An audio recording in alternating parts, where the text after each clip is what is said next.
अस्सलामुअलैकुम वरहमतुल्लाहि वबरकातुहू। दोस्तों, आज मैं आपको यहूदियों में औरतों के मकाम के बारे में बताने वाली हूँ, यानी कि यहूदी धर्म में औरतों के साथ कैसा सलूक होता है। ये वीडियो देखने के बाद आपको ज़रूर पता चलेगा यहूदी मज़हब में औरतों का मकाम बहुत ही पस्त है। अगर आप जानना चाहते हैं कि यहूदी मज़हब में औरतों के साथ क्या क्या ज़्यादती होती है तो वीडियो को पूरा देखें, और इससे पहले अगर आपने चैनल को सब्सक्राइब नहीं किया है तो ज़रूर कर लें। बिस्मिल्लाहिर्रहमानिर्रहीम। अस्सलाम वालेकुम दोस्तों, उम्मीद है आप सब खैरियत से होंगे।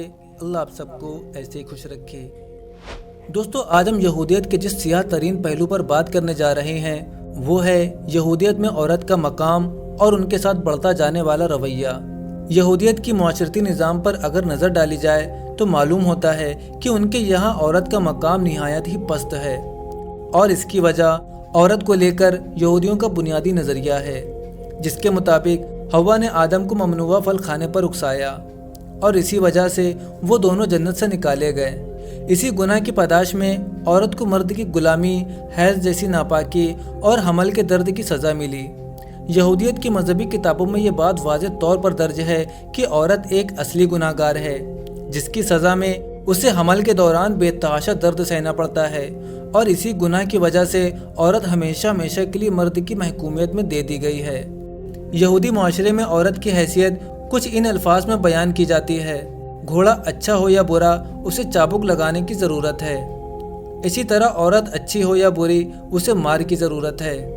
कदीमी यहूदी माशरे में औरत को मारना पीटना मर्द का बुनियादी हक और औरत की इस्लाह के लिए एक इंतहाई ज़रूरी अमल ख्याल किया जाता था। यहूदियत में औरत की शादी का मकसद सिर्फ़ और सिर्फ उसके खाविन की खिदमत और औलाद पैदा करना होता है। अगर किसी के यहाँ कई साल तक औलाद ना हो तो वो बिला झिझक दूसरी शादी कर सकता है, और इस काम के लिए उसे अपनी बीवी से कुछ कहने सुनने की भी ज़रूरत नहीं। दोस्तों, यहूदियत में कसीर तादाद में बीवियाँ रखने की इजाज़त है, यानी एक यहूदी कई बीवियाँ रख सकता है। अब आप कहेंगे कि ये इजाज़त तो इस्लाम में भी मौजूद है। जी हाँ, इस्लाम में एक से ज़ायद बीवियाँ रखने की इजाज़त ज़रूर मौजूद है, लेकिन उसकी एक हद मुकर्रर की गई है कि एक मर्द सिर्फ 4 शादियाँ ही कर सकता है, वो भी इस सूरत में कि वो इन चारों के दरमियान अदल इंसाफ कायम कर सके। अलबत्ता यहूदियों में कसीर अज़वाज रखने के लिए ऐसी कोई शर्त या हद मौजूद नहीं। एक यहूदी जितनी चाहे उतनी बीवियाँ कर सकता है, और जब चाहे अपनी किसी भी बीवी को उसकी अदना सी गलती पर तलाक देकर घर से बाहर निकाल सकता है। दोस्तों, यहूदियत में औरत मुआशरी तौर पर मर्द पर ही इंकिशार करती है। उसे अपनी जायदाद या मालो दौलत जमा करने का कोई इख्तियार नहीं, ना ही उसके वालिद, भाई या शौहर की जानिब से छोड़ी गई विरासत में उसका कोई हिस्सा होता है। अगर अपने शौहर के मरने के बाद एक यहूदी औरत उसकी जायदाद की मालिक बन भी जाए तो उसके लिए ये ज़रूरी होता है कि वो खानदान या कबीले के अंदर ही किसी दूसरे मर्द से शादी करे, ताकि उसके शौहर की जायदाद उसके खानदान में ही रहे। दोस्तों, निकाह और विरासत के कानून की तरह तलाक का कानून भी यहूदी रिवायत में औरत की मजलूमियत और मर्द की बर्बरियत की दास्तान सुनाता है। यहूदी कानून के तहत शादी तो दोनों अफराद यानी मर्द और औरत की मर्जी से ही होती है, अलबत्ता इसके खात्मे का हक सिर्फ मर्द को हासिल है। यहूदियत में यह मुआहदा ख़त्म करने का हक औरत को हासिल नहीं, चाहे उसका मर्द उसको नान और नफका देता हो या नहीं, उसके दीगर हुकूक पूरे करता हो या नहीं, या फिर सालों साल उससे दूर रहे। शादी के बंधन में बंधी यहूदी औरत उससे तलाक का मुतालबा भी नहीं कर सकती। किसी भी यहूदी औरत को तलाक या खुला हासिल करने के लिए अपने शौहर से एक मजहबी दस्तावेज की ज़रूरत होती है, जो अगर उसका शौहर उसे ना दे तो वो ज़िंदगी भर किसी दूसरे मर्द से शादी नहीं कर सकती। एक अंदाजे के मुताबिक यहूदी माशरे में हज़ारों ऐसी औरतें हैं जिनकी शादी मुश्किलात का शिकार है, लेकिन शौहर की तरफ से तलाक देने के इनकार की वजह से वो अपनी ज़िंदगी तन्हाई में गुजारने पर मजबूर है।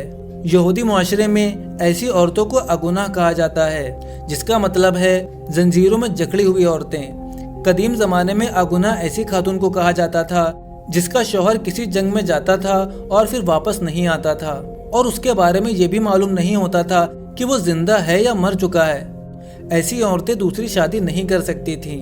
यहूदी माशरों में ये अमल आज भी जारी और सारी है। दोस्तों, लंबे और खूबसूरत बाल सिनफ़े नाजुक की पहचान किए जाते हैं। हर औरत, चाहे वो दुनिया के किसी भी खित्ते से ताल्लुक़ रखती हो, अपने बालों को अपनी जान से ज़्यादा अजीज़ रखती है और इनकी दिलकशी और खूबसूरती के लिए हर मुमकिन इक़दाम करती है। लेकिन यहूदियत में औरतों के बाल नज़र आना या देख लिया जाना एक बहुत ही मायूब अमल और गुनाह तस्लीम किया जाता है। इसलिए ज़माना कदीम से ही यहूदी औरतें अपने बालों को छुपाने के लिए मुख्तलिफ जतन करती चली आई हैं। बाज़ यहूदी औरतें अपने बालों को छुपाने के लिए किसी स्कार्फ या नकली बालों की विग इस्तेमाल करती थीं, जबकि मज़हब पर सख्ती से कारबन घरानों की औरतों को अपना सर मुंडवाना ज़रूरी होता था, ताकि ना उनके बाल होंगे और ना ही नज़र आएंगे।